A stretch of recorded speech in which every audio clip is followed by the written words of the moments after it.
Para nosotros es un gusto que nos acompañen en la segunda serie de charlas del Foro de ARTBO Fin de Semana, una iniciativa de ARTBO, Programa de Artes de la Cámara de Comercio. ARTBO Fin de Semana les invita a recorrer 56 espacios expositivos, entre los que se encuentran galerías, espacios autogestionados, instituciones y museos que abrirán sus puertas este fin de semana de manera gratuita y en horario extendido.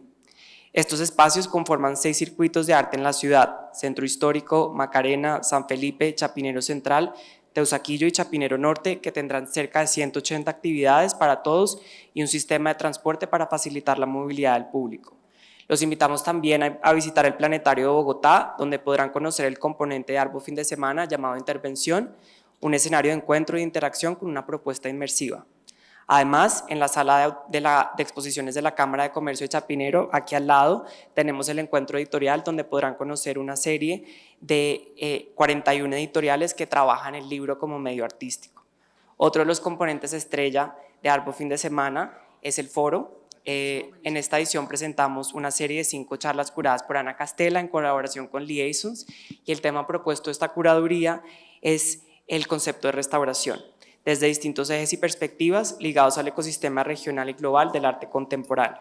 Ana Castella cuenta con más de 15 años de experiencia en el campo del arte contemporáneo en Latinoamérica y en Europa, y en su trabajo como curadora y gestora cultural ha demostrado un gran interés en la intersección de la hospitalidad y las artes. Es un gusto contar con su presencia en ARTBO Fin de Semana. Bienvenida nuevamente, Ana.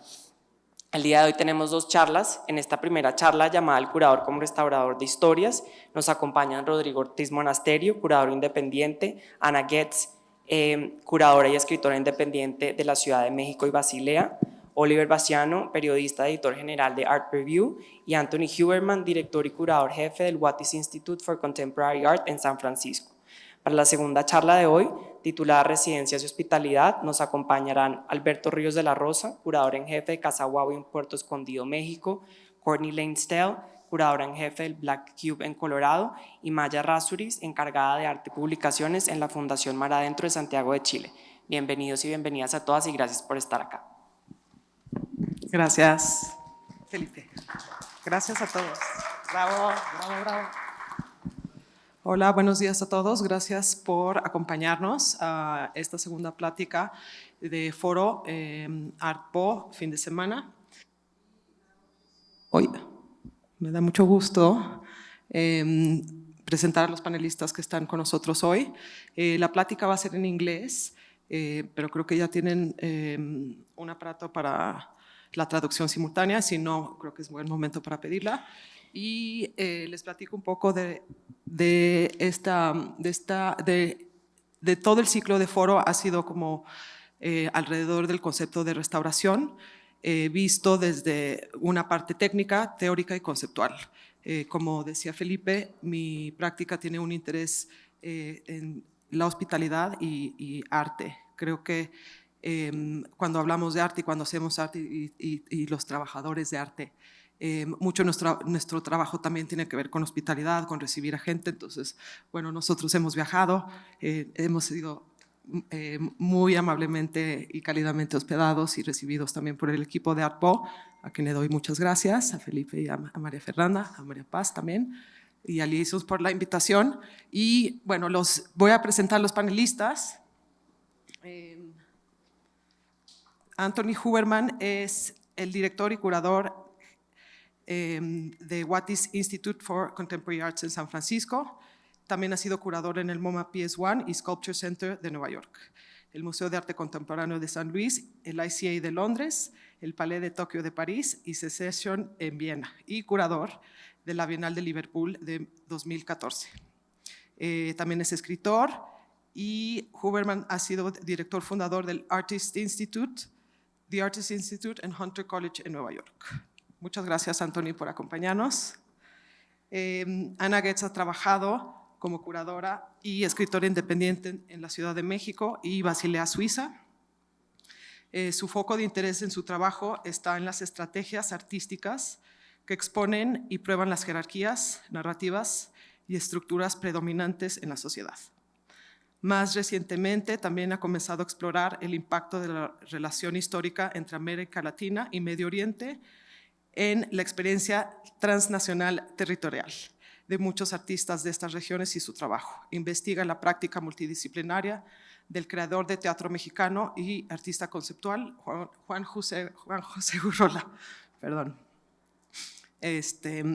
Y también ha trabajado con Cádiz en Sharjah Art Foundation y recientemente, bueno, uno de sus cargos recientes fue en el MMK Museo of Modern Art en Frankfurt. Dirigió también Art and Politics y también, paralelamente a su práctica curatorial, escribe para revistas de arte internacionales como Art Forum, Freeze y Moose Magazine. Ana, gracias por estar aquí. Rodrigo Ortiz Monasterio es escritor, curador y fundador de Guayaba Press. Ha recibido una maestría en práctica curatorial por parte de California College of the Arts en San Francisco. Su práctica se centra principalmente en las expresiones del modernismo en Latinoamérica y en medios impresos como libros de artista y publicaciones sobre arquitectura y archivos. Ruby, gracias. Y Oliver Baciano es periodista y crítico que vive en Sao Paulo, entre Sao Paulo y Londres. Es editor general de Art Review y escribe regularmente para The Guardian, Financial Times, Daily Telegraph, Foja de Sao Paulo, Times Literary Supplement, Art Agenda, The Spectator y Private Eye. Es también colaborador de From Our Own, corresponsal de la BBC de Radio 4. En 2017 y 2019 presidió el premio de Artes Mundi y en 2018 formó parte del jurado del premio Turner. Oliver, thank you for being here. Y bueno, vamos a pasar a inglés y le voy a pasar la palabra a Ruby, a Rodrigo Ortiz Monasterio, quien va a ser moderador. Muchas gracias a todos. Y bueno, al final vamos a abrir un poquito a preguntas al público, si alguien se quiere acercar y levantar la mano. Y vamos a hacer una traducción entre nosotros también simultánea. Gracias a todos. Thank you. Thank you, everyone. Good morning. Thank you to the panelists, Ana, Oliver, Anthony. It's great to have you here. And so the starting part of the panel was el curador como restaurador de historias, the curator as a restorer of histories. And from that point, we decided to make it a little bit more specific and narrow it down to the idea of the role of the curator as a moderator of hospitality, no? And kind of embrace the question of the curator and its role in hospitality. To what does it mean? What is the curator or the curator's role between being the moderator of hospitality, no? You want to start, Ana? Yeah, it's on. Thank you also, Ana Castella, for the invitation, and at both for the invitation. Ana, thank you, sorry. Having us today. Yes, I think we talked like in our small round yesterday a little bit around the term like the restorer of stories or restoration within the kind of the context of curatorial practice. And for me, and I think we all kind of agreed that we kind of would like to reinterpret this idea of restoration, because restoration has some so strong kind of implications with the idea of like restoring something that was once upon a time, and kind of implies like a certain hierarchy between certain ideologies and approaches. So, and I think at least from my kind of perspective, like as a curator, my approach is rather like to kind of moderate, as you mentioned this term, or also kind of a mediator, kind of like creating kind of a platform to invite different voices to be heard or kind of to give their opinions. So it's rather this kind of like an open democratic platform to create. And I thought like perhaps one just as an example, like one project that I did kind of recently kind of reflects very directly this kind of way of working. And quizás puedes ponerle el folio 5, pienso. It's a project that I did last year, I realized last year, and I initiated and then got kind of Sharjah Art Foundation to collaborate with me on it and to present it. And it's kind of based on like a long kind of, like for the last couple of years, like interest of mine of like between the relationship, or kind of like strong ties also between the Middle East and Latin America historically and also contemporary, and thinking about migration also, and like when we, like nowadays when you talk about migration, it's often like the migration kind of like a vertical migration, kind of like from the so-called global south to the, I don't know, to Europe or to the United States. And I kind of like, I was interested to kind of break this kind of vertical dynamic and kind of like rather thinking about it like a horizontal dynamic. Also because I live in Mexico for a couple of years, and I was invited at some point to come to Beirut, to the Arab Image Foundation, and in a conversation with them, we actually started, kind of, I didn't know that before, like I was not aware that there was like such a long history of migration between Middle Eastern countries to Latin America, from Palestine, from Beirut, from Lebanon, from Chile, from Syria to Chile, to Venezuela, to Colombia, to Brazil, etc., etc. And of course, like also the cultures are very much inspired, or kind of like inspired by this coming together, or kind of by this influence. And then I also thought, like, I mean, how could I, European, really talk about, the title of the project was Genealogies in the Middle East and Latin America. And I was like, well, so who am I to be able to talk about that? So what I kind of did, I kind of like developed like a playful format of the chain letter. So I invited one artist to begin, which was Alia Farid, who's from Puerto Rico, as well as from Kuwait, and like lived in both parts. And I invited her with one particular video to start, and invited her then to invite two artists with videos that have been important for her practice to kind of follow. And quizás puedes poner la siguiente? Sí. This, sorry, it doesn't look very, can you read it actually? No? Perhaps a little bit, doesn't matter, perhaps. I just kind of sketched it out, how it kind of developed. So it was not a stringent kind of development between like one kind of string in the Middle Eastern region and one in the Latin American region, but it was actually quite interesting because it was like a long conversation with all of the artists to kind of think about, and all of the artists kind of approached this kind of exercise in a different way. So some of them, for example, like a nice example is like Akram Sakari, who was invited by Munira El Sol. He kind of went back to his beginning when he started to show his work internationally. So he said, like, when in the 90s, the distribution of video was obviously not online, and also like participating in film festivals was obviously also not as today, but you like would send a letter to Brazil. And so that was kind of like, he took this point, so like one of his first kind of important, or like he said for himself, important kind of presentation internationally was at the Video Brazil in the 90s, and kind of, and he was focusing on what these encounters there actually made with his practice to follow. And then other artists like Claudia Ravena Baganush, she is, her parents are from Palestine, but she grew up in Chile.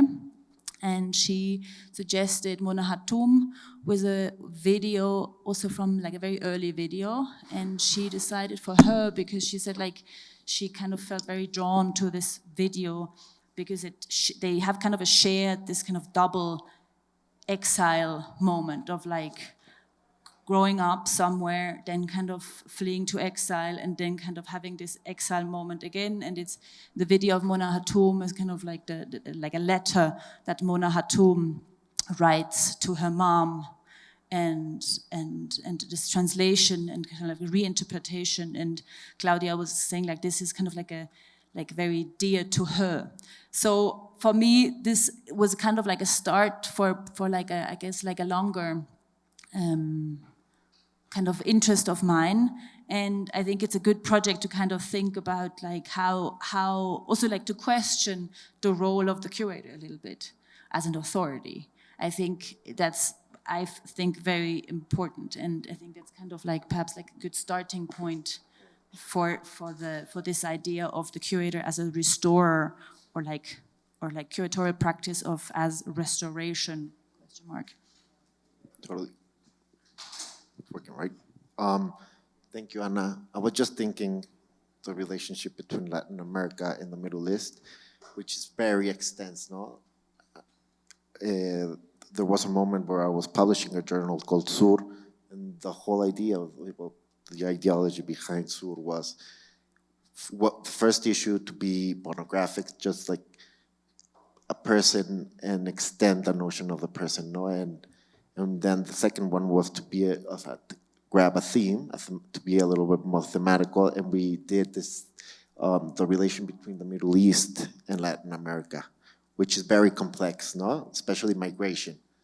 And one of the projects that we included was this project by this artist called Michael Stevenson, which he found, he did all this research around when the Shah of Iran, I mean, basically when he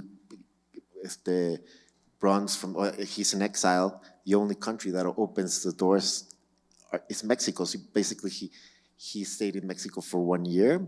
He rented a house, this huge mansion, this beach resort called, well, in Acapulco, which is a beach resort, not a beach resort, sorry, it's a beach in Mexico, very famous, used to be very famous in the 40s, 50s, and then kind of like declined. And anyway, the thing is, once again, going back to the whole relationship between the curator, no? And what's the role of the curator?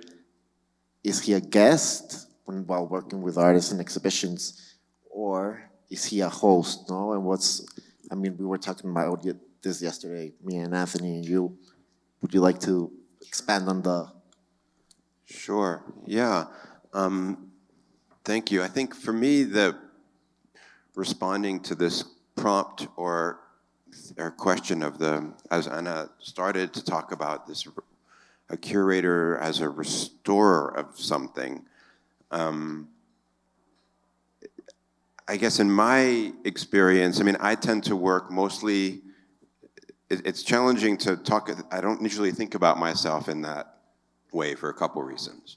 One, I usually work with artists on a one-on-one basis.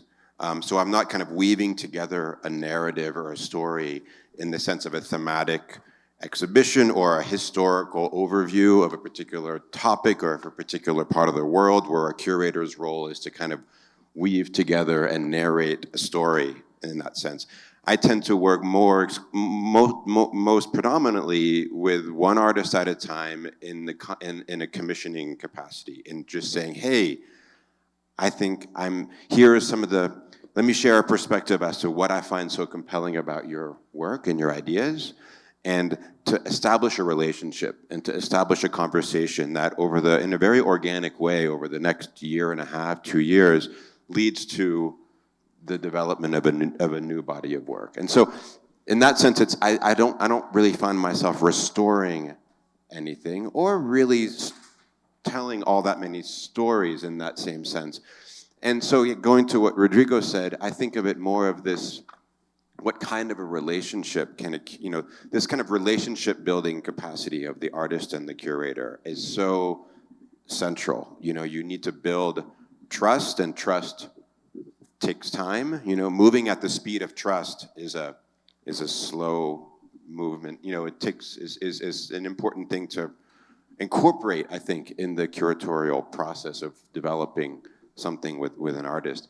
And as Rodrigo said, I think traditionally there's this sense that the curator or the institution is the host of the artist, that the artist comes to my house, so to speak, and I let them in or invite them in, and they do what they do, and then they go away. But, you know, like, and I've always kind of been struck of how it's just that establishes a strange relationship right there. There's a strange power dynamic that's in place there, which I feel can be productively undermined and reversed and undone. And to think about switching the order of that, and to think about how can the curator actually be the guest and the art. I mean, you know, when I approach an artist, I knock on their door, metaphorically speaking, you know, and I say, hey, would you be open to having me spend some time in your house, you know, in your world that you've spent the past 30 years, you know, developing as an artist, like someone who's developed a practice and a vocabulary and a series of decisions. I mean, it's a place that artist practice that I am going to be a temporary guest within. And so I ask, hey, you know, what, you know, and then that artist, I feel there's always an opportunity for them to say, oh, well, what kind of a guest is this person going to be? You know, what kind of is this going to be a good guest at my dinner party? Like, are they going to have something interesting to say at my house? You know, and so I, of course, knocked on this artist's door for a reason, because I do feel I have something to say about their work, and so I share. You know, I hope to have a kind of a conversation that can be beneficial to the artist, right? That something that I might bring to the table is something they find interesting or compelling or something, and that potentially they might say, huh, this is a guest that maybe I might like to have around for a while, and we could develop a conversation over the next couple years.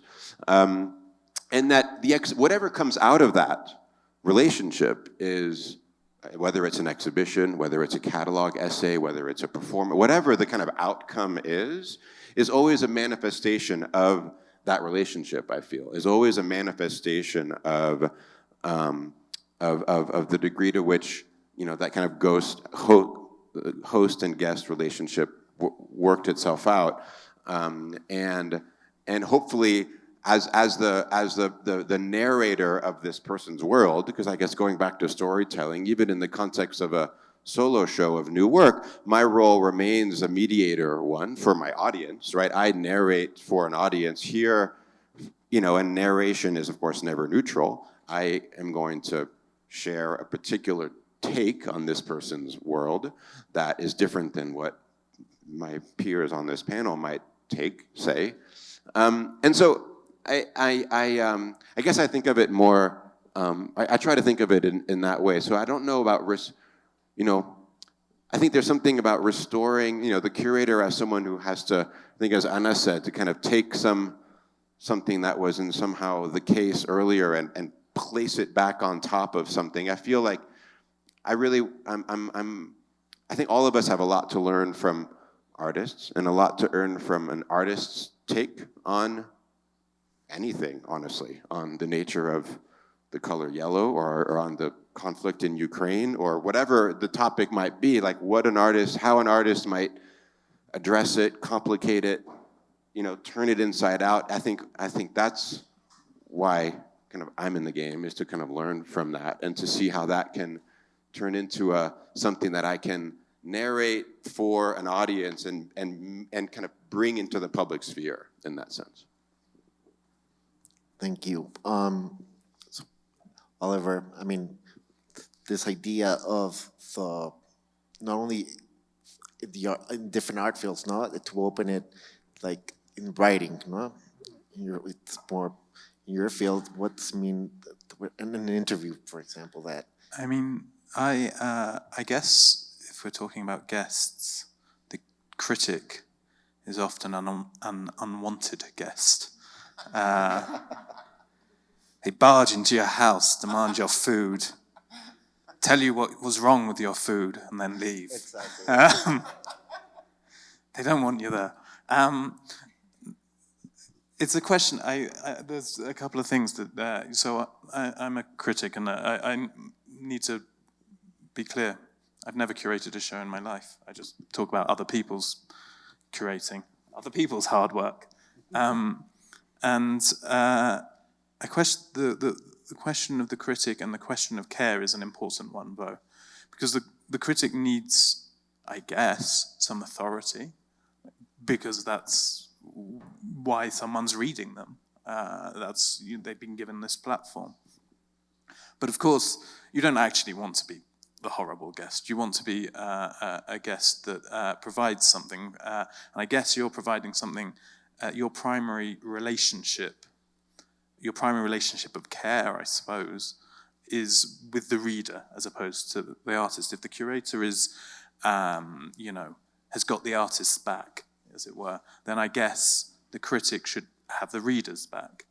Now, it's easy to kind of put this as a conflict, but hopefully, most of the time, the reader wants to find out about the artist, and the artist wants to communicate their stories to the reader, and the critic comes in between, and it's not an antagonistic relationship.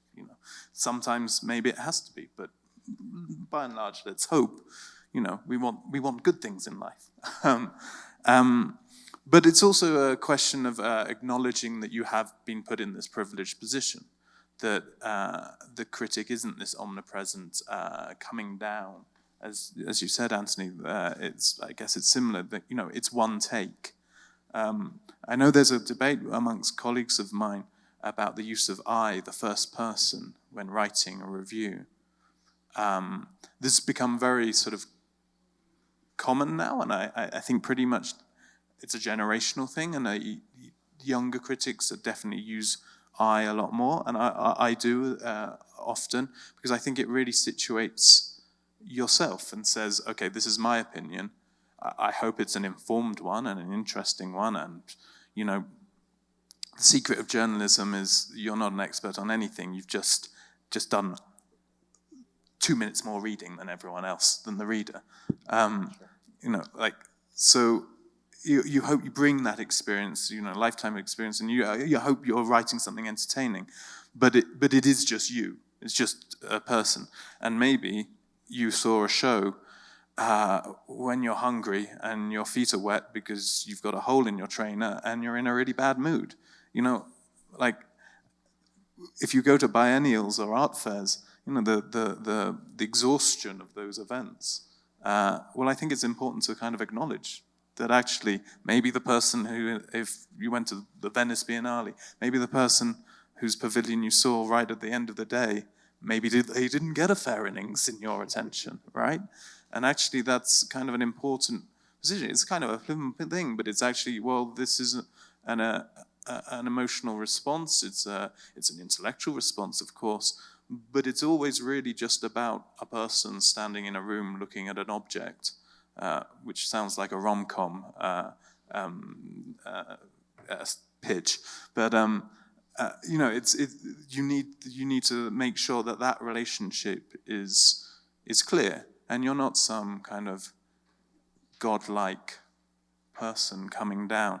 I mean, this has been obviously historically, this has been a thing that's slowly been happening since Clement Greenberg and all the rest of it, which there's no time to go into that right now. But that question of privilege, and I think now also that question of privilege is even more important when you're writing. I mean, as a European writer based in Sao Paulo, then there's writing in English for an English audience, or at least an English reading audience, then those questions of privilege are incredibly important. And what are the limits of your knowledge of when writing about Brazil, say in my case?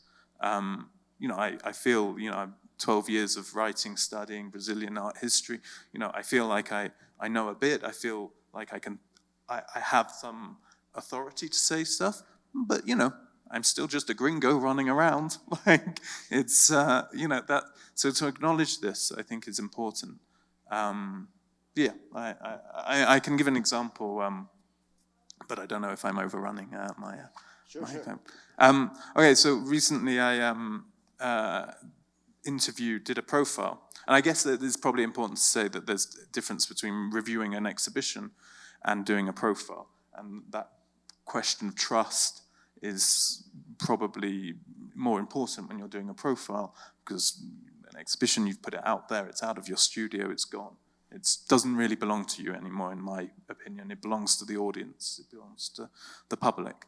But then when you're doing a profile, you're literally being invited into someone's studio, so, like this sort of sacred space of creation that I genuinely find awe-inspiring all the time. And I interviewed Jaider Ezbel, who's a Makushi artist, or was a Makushi artist until his untimely death earlier this year. And I mean, those questions of ethics, those questions of privilege, those questions of the I, of who am I to write about him, were incredibly paramount. He was speaking in Portuguese, a language he doesn't want to speak, you know, and represents an incredible violence to, you know, his people. Talking about his art to a British journalist who's going to write about it in English and translate it. And, you know, that he asked to see the text before it was published. Now, pretty much every title I write for, that's against the rules. You can't hand over a text for approval. But then there's, you know, there's the journalistic ethics there. And then there's the ethics of, well, you know, Europeans have been speaking for Jaider's people for decades, and, you know, and a lot worse. So it's like, how do those ethics, who do I care for? Do I care for Jaider, or do I care for my readers? And their knowledge, their assumption that it hasn't had pre-approval, or that I'm writing with freedom. Yeah, I mean, we worked it out in the end.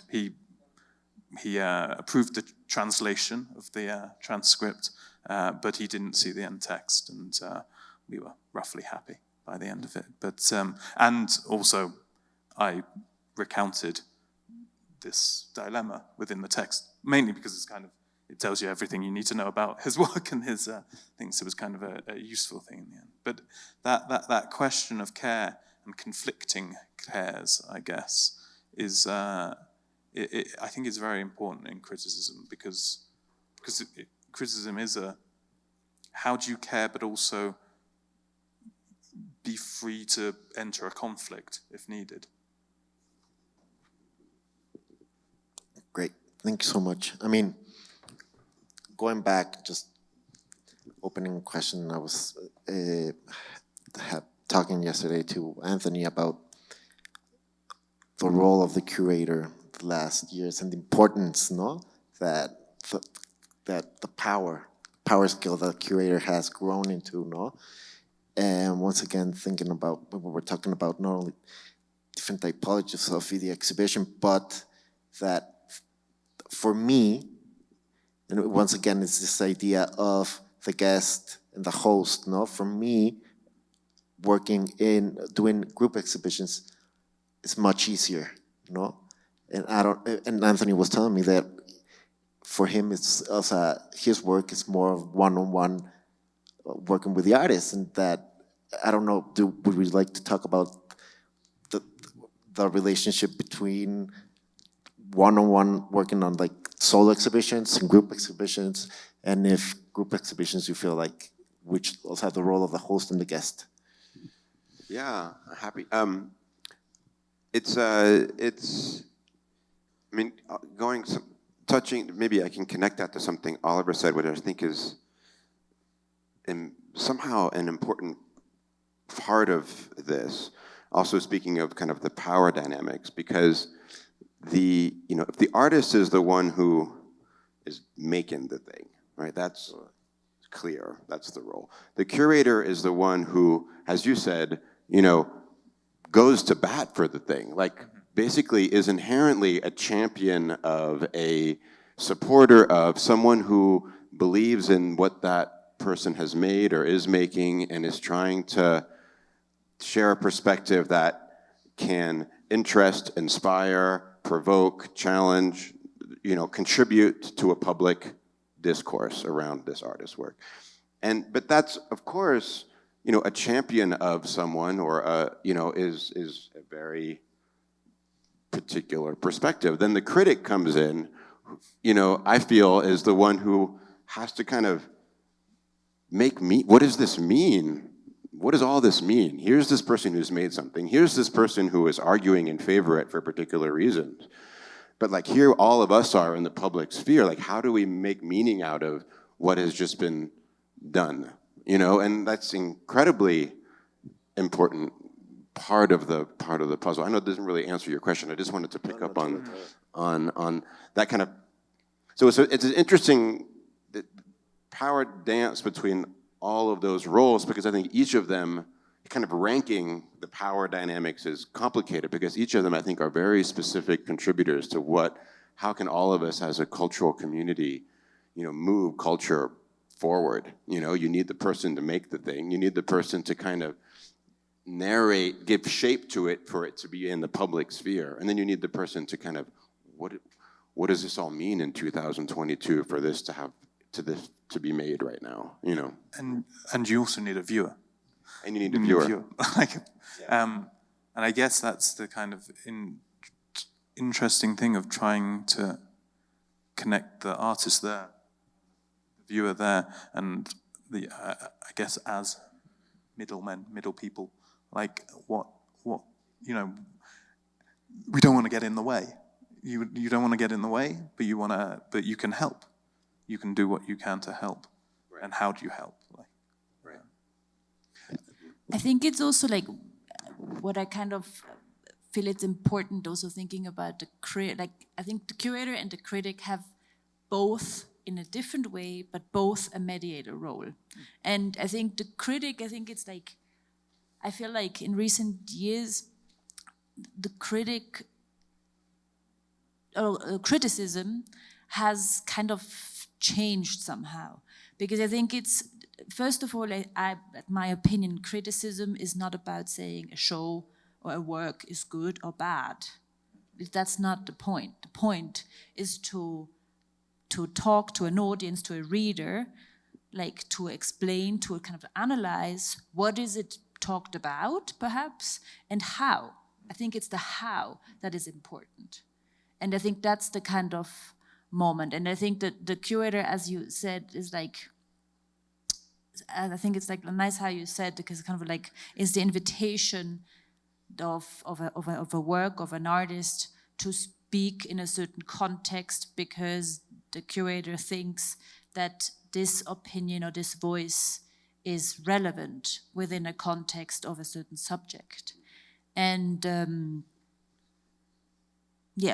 I think that's...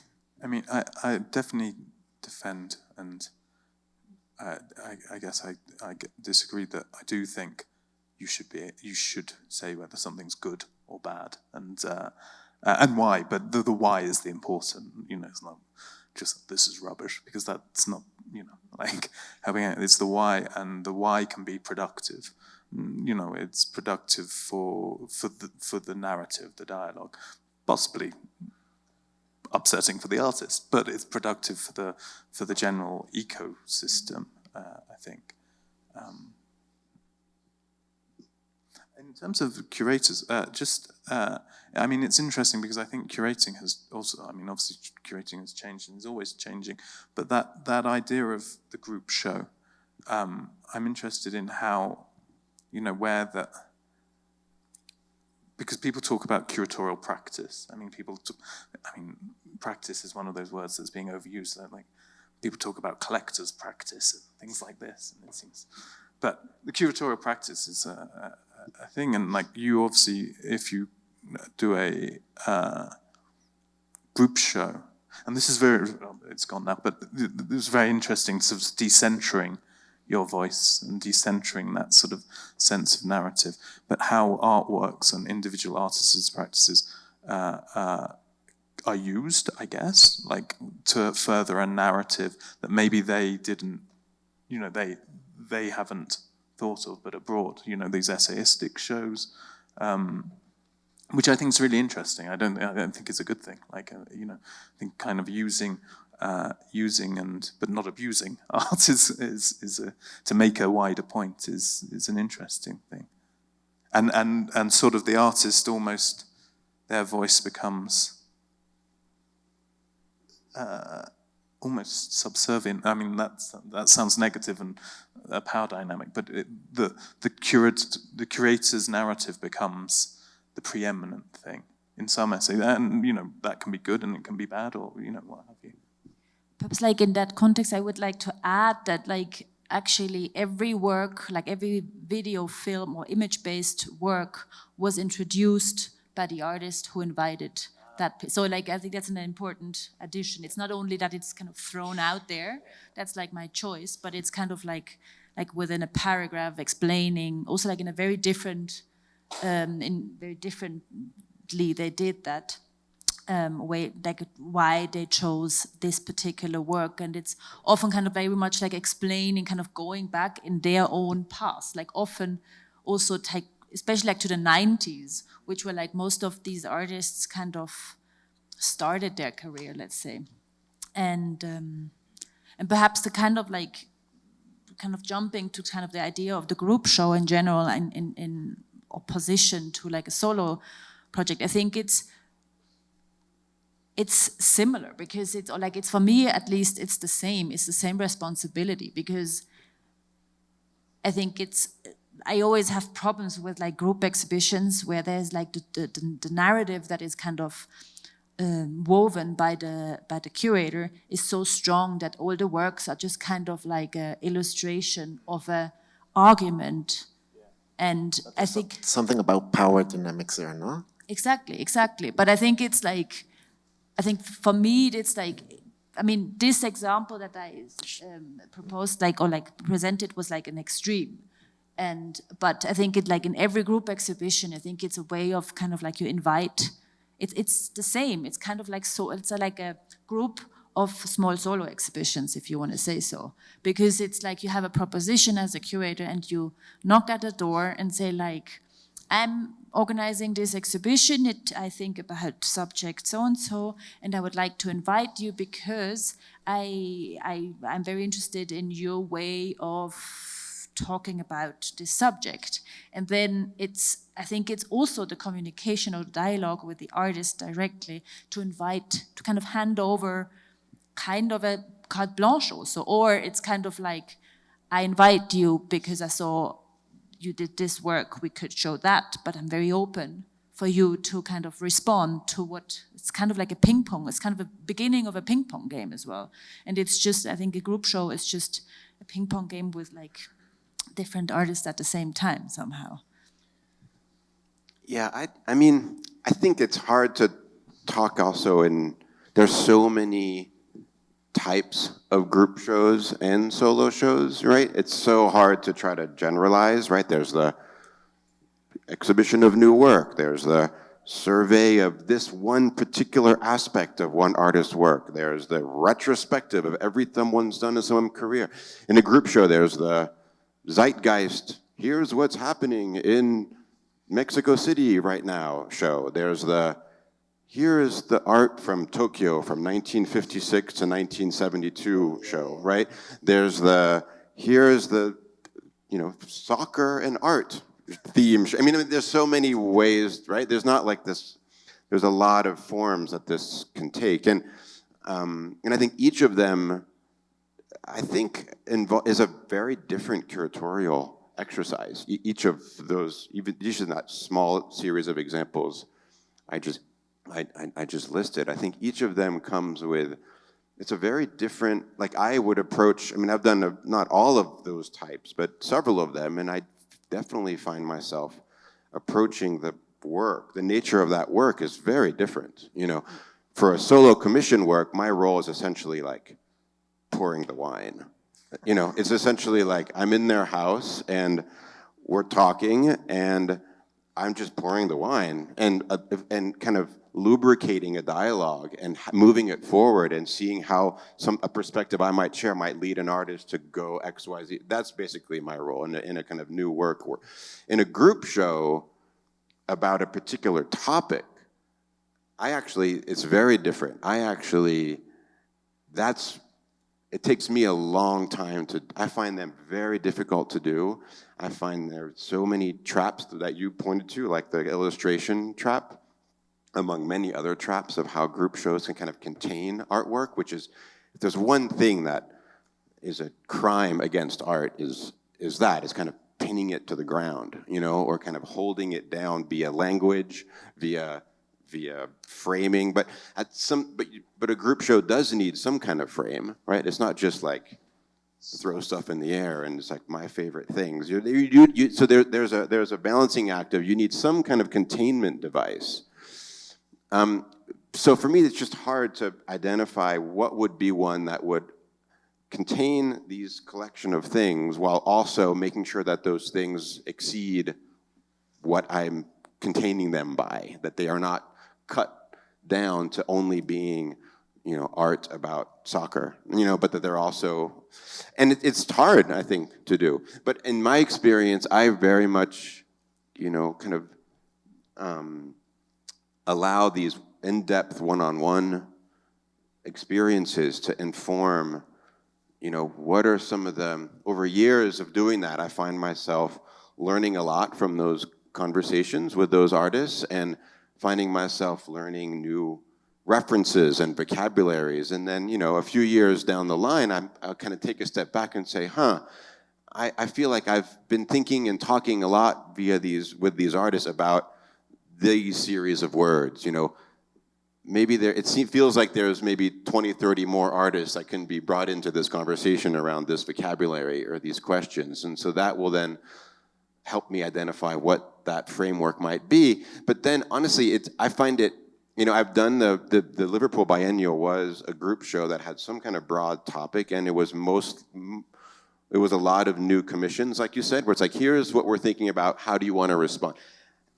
And that's exciting, but group shows are so hard to do that way, because a group show is also, you need to be able to weave together an experience. As a curator, you need to be able to somehow be able to plan and determine what will happen when you go into the next room and when you turn left and when you turn right. And if it's all like carte blanches, that's basically impossible to do. You can't weave together a story for your audience when all the artists have carte blanche. So I actually have found it to be, you know, yes, balancing that responsibility of wanting to make sure the artists don't feel contained, but by also saying, this particular photograph you made in 2008, I think would really contribute to the narrative here, and what do you think about including that? And really, as a kind of thematic show author, to kind of, there's something powerful, I think, about the specificity one can bring as a curator trying to weave together a story or an argument with the sensitivity to it of not wanting to do it in this kind of overbearing way. But again, there's no magic bullet. It's very difficult to do. I mean, it's true that idea of, as a viewer, any viewer, not as a critic, like as a viewer going into an exhibition, I guess you want stories, right? Like you want, if you're going to do the art and football, you don't want loads of pictures of footballs. Like, you know, that's not going to be interesting. But that's the thing that you can talk about masculinity. You can talk about, you know, whatever. You can talk about group fever or senses of belonging or community or, you know, whatever. And I think that's I'm amazed when people get it right, and the fact that lots of people get it right, because it is hard. I mean, you used the analogy of playing ping pong with many people at the same time. Well, that sounds insane. It's really hard. That's you know, and when people manage a kind of a show that develops into stories, but there's a narrative there, something that I can write about or think about as a viewer or what have you, you know, that's where the magic happens. Because this is also, like, ideally very inspirational for the person who sees it and kind of can connect and kind of develop their own story from it, or yeah. I mean, I think of whenever I sort of teach. Sometimes I teach criticism at art colleges and the RCA and things, and I'm very kind of. I want to be firm with writers that the text belongs to them. This is their practice, if you like, if you want to use the word. You know, that the artist has done their work, the curator's done their work, and now the writing, the text belongs to them. And, you know, obviously you have responsibilities, etc., etc. But the beauty of it is that you can write your own story from the biennial or what have you, and actually that story should come from yourself. You know, it should be a story, and it doesn't have to be first person, like, you know, but like it should be a story, an expression of your own wants and desires and thoughts and place in the world or something. You know. Yeah, your own experience. This is it. I'm thinking right now about the traps of the solo and the group exhibition. The trap that I think the most while thinking about artworks and thinking about shows is this thing about control, no? And once again, this power dynamics, no?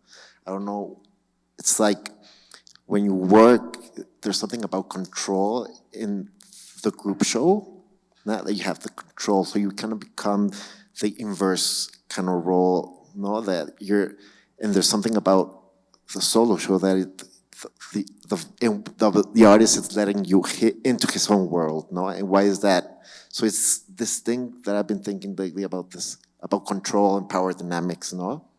And the voice of the curator and his interpretation, and why is it relevant, no? And all this multiple tasks that exist throughout that, I mean, I've been thinking since yesterday. I don't know how we're doing in time, Ana. Okay. I think we should open it to the public, the questions. Anyone in the public has any questions or? En español, lo traduzco. Si alguien tiene una pregunta del público, por favor. Por favor.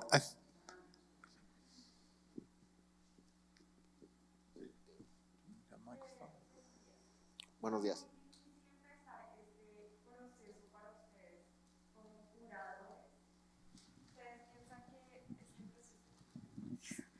¿Piensan que este proceso es muy difícil si quieres empezar a ser un curador?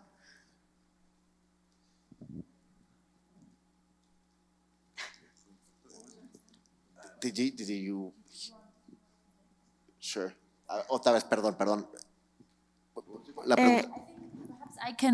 I can translate. I mean, tú me corriges si no está tu pregunta, pero yo pienso, like, I think the question was if we think it's difficult to start the conversation and to kind of, or to start this process with artists towards a show and to be a curator. I mean, I think it's difficult, like any relationships are difficult, basically. I mean, you're talking about a relationship with someone. I mean, especially tricky is the retrospective experience. If you are a curator in charge of telling someone else's life story, like, what? You know, that person has been busy building that story for 50 years, and who are you? Like, you show up at their door, and yeah, you spend maybe 3-4 years. That's cool, but like, you know, that's an enormous responsibility to talk about who's telling the story. You're someone who is kind of showing up into someone's life and given the job of telling their story. Meanwhile, they've been doing this for 50 years and they have to hand over the microphone to some, so that relationship is really important to build with care and time, and it's not an easy one, right? You want to be, you have to balance this notion of being true to what the story of that artist is, while also, you know, you're a subject, you're a person who has an informed perspective from having been involved in this field for a while, and you have a perspective to bring to the table about what's meaningful about that person's life that you want to also articulate, because you think that the public could find that your role as a mediator and a storyteller that the public could benefit from it being not just whatever the artist thinks, but that there's this exchange between this other perspective, and those two perspectives working together is the tension that makes an exhibition, I think, succeed. But that's not an easy thing to do.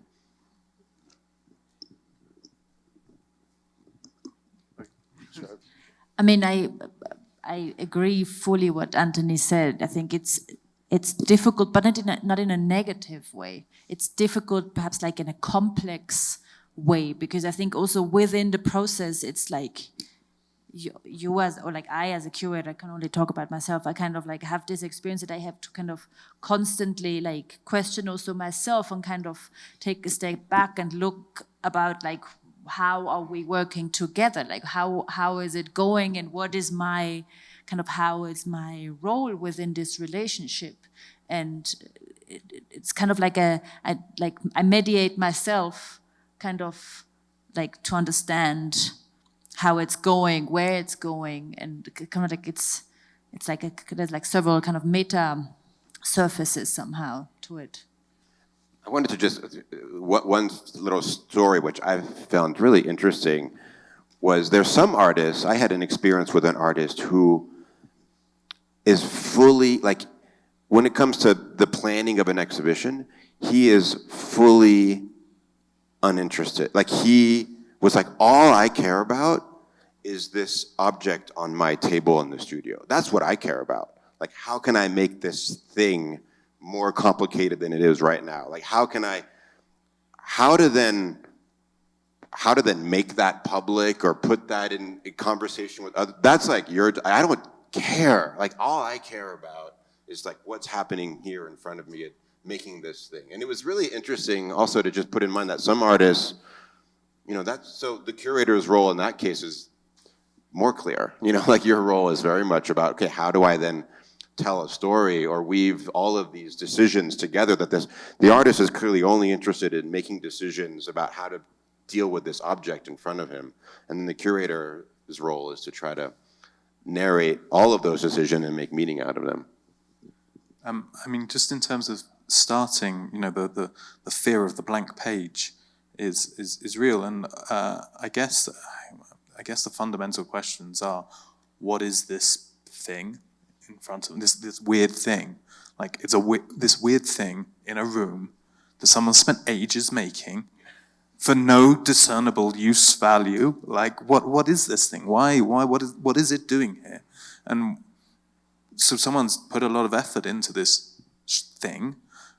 So why have they done that? Like, that's the question, you know. And why, if they've done that, what does that mean for general society? You know, like, what does it mean, you know, in the world?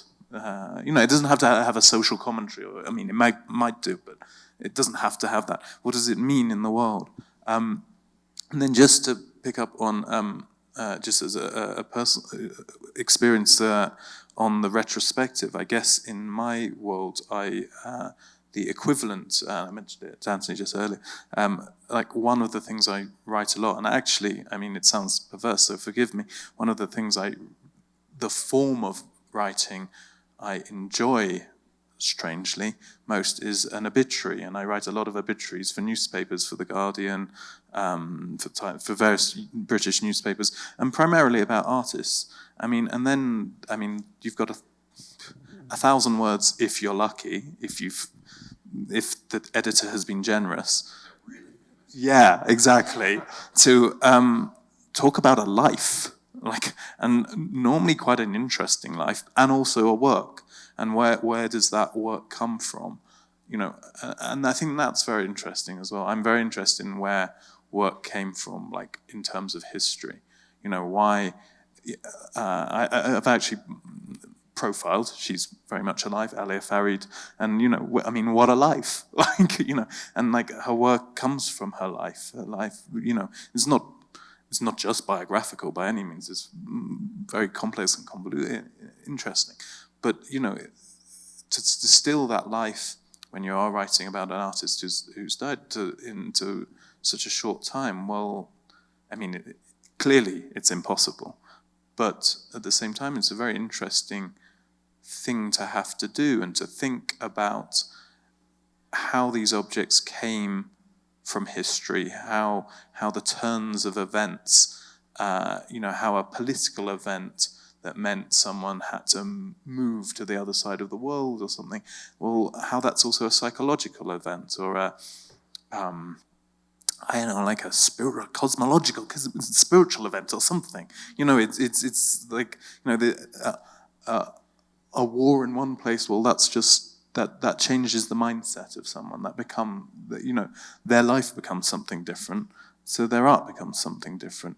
And how art can chart that tell those stories, I guess, is, I find it endlessly fascinating.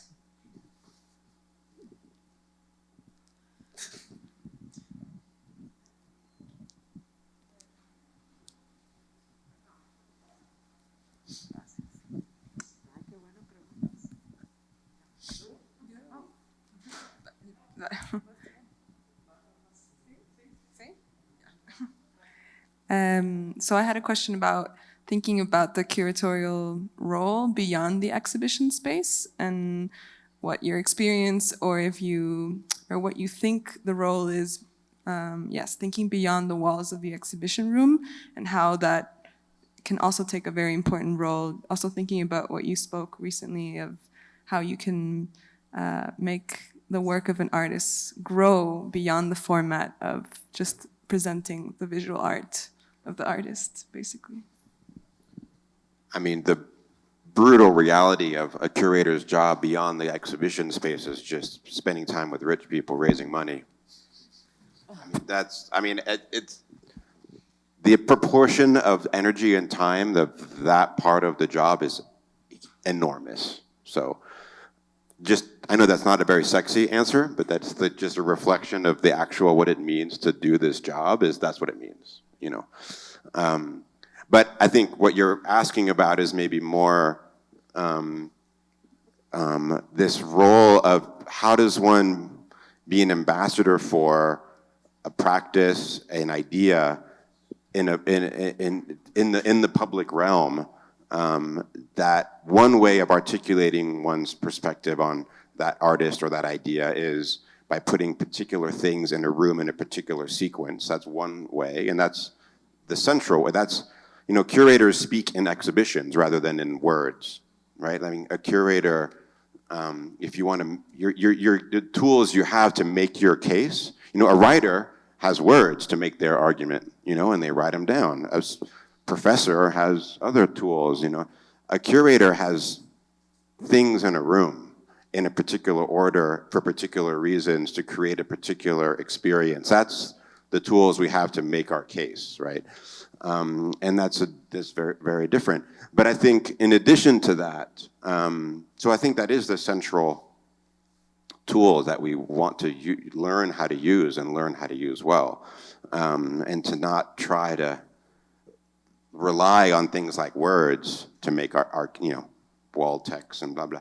But all of that stuff plays also a role in terms of a curator wanting to make sure that there's all kinds of different tools available to different kinds of members of the public who are in different, you never know whoever walks in the door where they're at. Where are they at? You have no idea of predicting that, so therefore you want to anticipate a range of different entryways. You want to build the different types of on-ramps, right? If the exhibition is the highway, you want to have different kinds of on-ramps that you want to have ready for different audiences, and whether that's a wall text, whether that's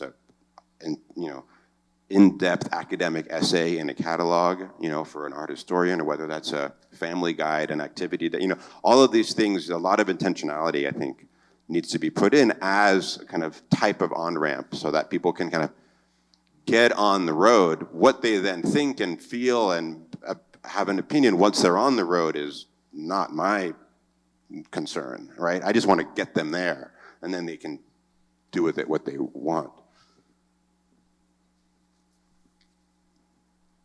I've never curated shows.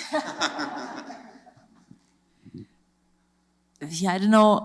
Is your question answered with that? Because I don't know what to add. I mean, there's a lot of other things that a curator does, but like in terms of like I think the responsibility towards the artist and towards storytelling, or I would say, I would agree that this is it. I mean, I mean, it's not an answer to the question, but it's just talking about the questions of on-ramps and getting people there. It's true. I mean, I'm in a position where I write for both specialist art magazines and newspapers. But even Art Review is in the UK. Art Review, you can buy it at the train station. So we're always very aware that presumably if you're buying a magazine that's titled Art Review, you might have some interest in art. But it might be that you go to, you know, the Tate twice a year, and that you want to write for people who have that interest, as well as, you know, the people in this room who come to talks at art fairs, you know, or at art weeks. You know, there's those dual audiences. And then when writing for a newspaper, you're literally like battling the guy who's writing the gardening column, and you're like, no, come on, give it to me. More space, please. Yeah. Thank you. Ana, I work in a topic which is gender and corruption, the differentiated impacts of corruption on women, specifically like sexual corruption, human trafficking, and these forms of expression.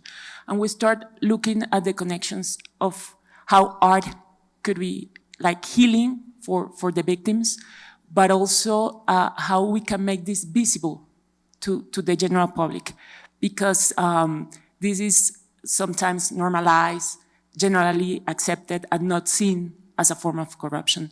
And we start with art. Like, I wanted to ask you first of your creative process in these genealogies that you did, Middle East and Latin America, so to understand more how you came with these connections and understanding, like your creative process, but also if you know some other creations or other artists that are starting to create something like this, and that we could take as a reference in something like this. Thank you for the question. Perhaps I would like to kind of talk about the other project that could be kind of like an answer, or like, I don't know if it's like an answer to your question, but like an idea or kind of like a project like of my experience. Also like a group show I did last year, where I invited Murira Al Sol, who's from Beirut. And she has, apart from her practice as an artist, working in different formats of like installation, sculpture, etc., she, I think for her practice in general, storytelling is a very important subject, also historically, and also from her kind of like as a tradition, as a cultural tradition. And she started, apart from her individual practice, she started a magazine which is called Noah, Not Only Arabic. And I invited her to bring this magazine to Mexico. This magazine, it was the 4th issue, it was a collection of stories that she published, and it's stories only written by women from the Arabic region, women from very different backgrounds, like very different ages, very different professions. It was really her intention to kind of try to get kind of as far as you can, like a diversity of opinions and of experiences, also of formats. Some was like poetry, some was like interviews, so was some like, and to talk about their individual experience as women in Arabic societies. And I invited her, and the magazine actually doesn't get distributed as such, like at train station booths or whatever, because it actually can put some of the women in danger. So what she does is that this kind of project travels and goes to places where, like, for example, like in Mexico, we printed 3 issues, and it was available for readers on site to read. And then on kind of as a continuation of that, we invited Gabriela Jauregui, who's a writer, but also editor from Mexico, and activist as well. And she published a couple of years ago, or like 2 books by now, which are called Tsunami. And it's kind of a similar model. It talks about feminism. What is feminism? But like from texts also only, like from women from very different backgrounds, different ages, different professions, and different formats, talking about their kind of understanding of feminism.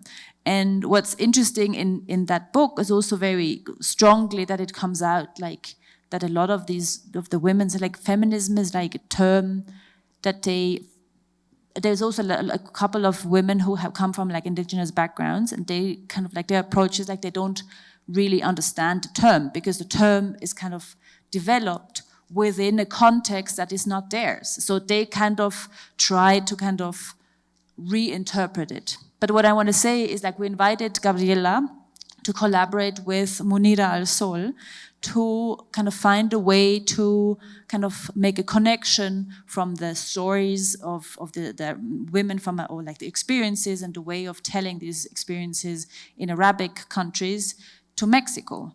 Because in Mexico, as in Colombia and as in many Latin American countries, there's a lot of violence against women. And so what we did, we organized a communal reading. So we so Gabriela invited a couple of women. Then we always said like everyone who is invited can invite someone more, so another person. And so she invited people she worked with, she knew neighbors. I invited a lot of people actually from the neighborhood, because for me it was also very important to ask like the people who are around there, like from the market, from like the neighbors. And also we had like a really nice group of women, which also like, I mean, the youngest was 15 to the oldest was 65, and also like very different professions, very different experience, but they kind of, they share the experience of violence or of oppression. And it was like a very intimate, very like strong kind of moment of sharing. So I think it's kind of what you say, like the danger, or like, I think it's finding these loopholes of sharing and sharing it with each other. And yeah, I think that's perhaps like a way of approaching it. Creo que ya estamos muy justos de tiempo, pero pues, ahorita podemos continuar la conversación bajo el podium. Y muchísimas gracias. Thank you so much, guys. Ana, Oliver, Anthony, everyone, thank you for coming. Thank you.